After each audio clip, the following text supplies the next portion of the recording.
नमस्कार दोस्तों, आप सबका स्वागत है हिंदी की इस ऑनलाइन क्लासेस में।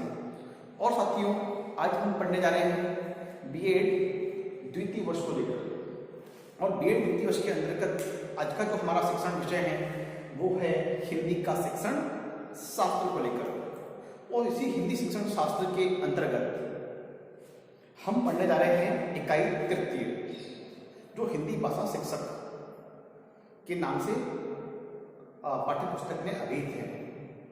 तो साथियों, इस इकाई तृतीय के अंतर्गत हम पढ़ रहे हैं प्रकरण, हमारा जो पाठ योजना निर्माण को लेकर जो हमारा प्रकरण है वो है पाठ योजना निर्माण के चरण अथवा सोपान। साथियों, इस के पूर्व वीडियो व्याख्यानों में भी हमने इस बात को लेकर, पाठ योजना के निर्माण को लेकर चर्चा की है।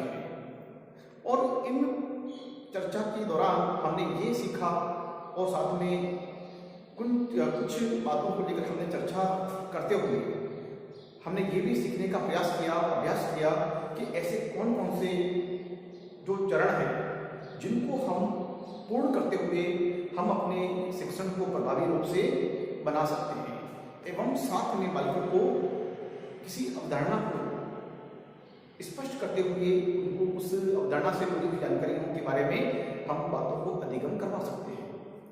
तो साथियों, हमने काफ़ी सारे पॉइंट्स को पढ़ा। लगभग हमने 4 तरह के बिंदुओं को हमने अध्ययन किया है। तो इससे पूर्व की जो व्याख्यान में हमने प्रस्तुतिकरण को पढ़ा है अंत में, और प्रस्तुतिकरण के बाद में अब हम पढ़ने जा रहे हैं पुनरावृत्ति। अब पुनरावृत्ति से पढ़ने जा रहे हैं तो हमारे समक्ष हैं। आइए हम बढ़ते हैं अपने प्रकरण की ओर। पाठ योजना के निर्माण में निम्नलिखित चरणों अथवा सोपानों का ध्यान रखना अति आवश्यक है। तो सबसे पहला यहाँ पर जो हमारे जिस बारे में बात कर रहे हैं वो है पुनरावृत्ति। अब पुनरावृत्ति क्या होता है साथियों? पुनरावृत्ति प्रश्नों के बारे में आपको मैं पहले से अवगत करा देना चाहता हूं कि पुनरावृत्ति का मतलब होता है उन प्रश्न, किसी भी कार्य की, किसी पाठ की या किसी ऐसे अभ्यास या क्रिया की जो पुनरावृत्ति मतलब दोहरान करना, उनका किसी भी अवधारणा का दोहरान करना हमें बार बार, वो कहलाएगा पुनरावृत्ति। उसकी मतलब उसका दोहरान करना, उसका पुनः उसको दोहरा करना, तो ये कहलाएगा पुनरावृत्ति। अब पुनरावृत्ति का मतलब यहाँ पर ये है कि पुनरावृत्ति प्रश्नों से है यहाँ पर। तो पुनरावृत्ति प्रश्न क्यों किए जाते हैं और किन के लिए किए जाते हैं, तो इसके बारे में आपको बता रहा हूँ कि पुनरावृत्ति प्रश्न उन लोगों के लिए किए जाते हैं या उन विद्यार्थियों के लिए किए जाते हैं जो किसी कारणवश या किसी भी तरह से, किसी भी प्रकार से बोध प्रश्नों के उत्तर देने में असमर्थ रहे। मैं लिख देता हूं, पुनरावृत्ति प्रश्न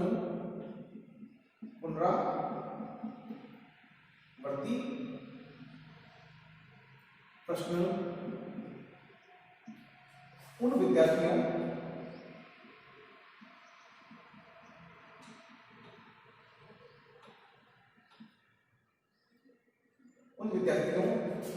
के लिए किए जाते हैं जो बोध प्रश्नों का उत्तर देने में असमर्थ रहे।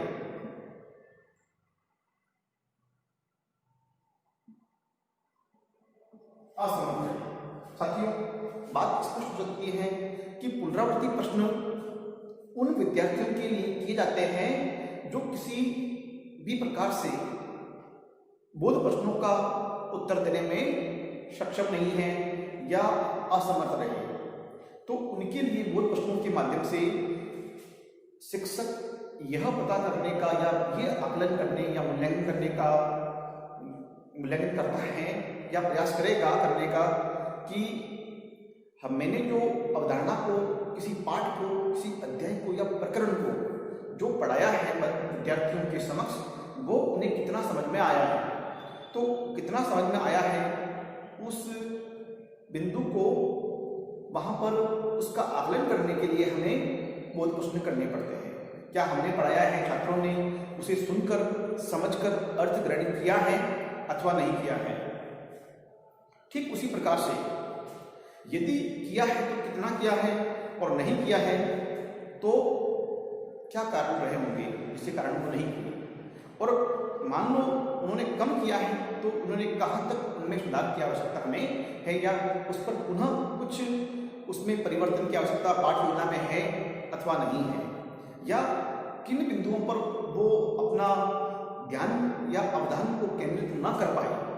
तो इस बिंदु को भी वहाँ पर हम लागू कर सकते हैं और हम अपने शिक्षण विधि में कुछ परिवर्तन, आंशिक परिवर्तन की आवश्यकता है तो हम वहाँ पर कर सकते हैं। तो ये है पुनरावृत्ति प्रश्न। ठीक है, अब आता है हमारे समक्ष प्रयोग,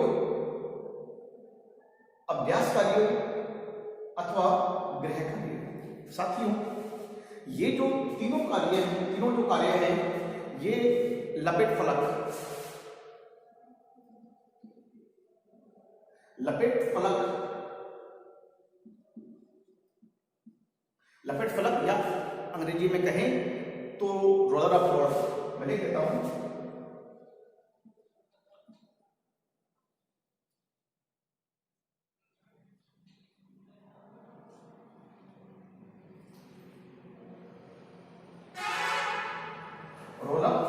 रोलर बोर्ड पे हम उसे लिख सकते हैं। रोलर बोर्ड पे हम उसे लिखकर, हालांकि जब हम कक्षा में शिक्षण कार्य के दौरान आते हैं तो गृह कार्य जो हमने प्रकरण बनाया है, कुछ कार्य किया है, उस प्रकरण से संबंधित जो मूल्यांकन प्रश्न हैं या जो अभ्यास कार्य है या गृह कार्य कह सकते हैं, उसको हम पहले से ही रोलर बोर्ड पर लिखकर अंत में पूरे पाठ योजना का समापन के बाद हम उसे कील पर मोहर टांग देंगे और बालकों को निर्देशित करेंगे कि इस अभ्यास प्रश्न को आप अपने नोटबुक में या अभ्यास पुस्तिका में उसे करने का प्रयास करें। और अध्यापक को चाहिए कि वो प्रश्न तुरंत करें, तो वो अध्यापक की कक्षा में घूमकर प्रत्येक बालक के गृह कार्य अथवा अभ्यास कार्य की जांच कर सकते हैं। ठीक है, मतलब अध्यापक यहाँ पर उसकी जांच कर पाएंगे। तो और उनकी जांच करने के दौरान उस पूरे अभ्यास प्रश्नों में सुधार की गुंजाइश है तो अध्यापक कक्षा में घूमकर विद्यार्थियों को वो अभ्यास कार्य करवा देगा। अब आती है साथियों, बात आती है कि अभ्यास कार्य पूर्ण होने के बाद में अध्यापक को अपने कार्य को घंटी बजने, विद्यालय की घंटी बजने से पूर्व ही अपने उस प्रकरण को समाप्त कर देना चाहिए। बिल्कुल उसे अपने समय के प्रबंधन को ध्यान में रखते हुए और घंटी लगने के बाद में बिल्कुल समय के ऊपर उचित समय पर बोर्ड को एकदम साफ करके, डस्टर से, गार्डन से साफ करके और प्रश्नों को मूल्यांकन प्रश्नों को समेट कर अपने साथ लेकर जाए। ऐसा नहीं होना चाहिए कि दूसरे अध्यापक जी बाहर खड़े हैं, घंटी लग चुकी है, अध्यापक जी बाहर खड़े हैं और वो इस इंतजार में है कि ये जो गुरुजी हैं वो बाहर आएंगे, उसके बाद हम अंदर प्रवेश करेंगे। ऐसा नहीं होना चाहिए कि उन अध्यापक जी को आपको इंतजार नहीं करवाना है।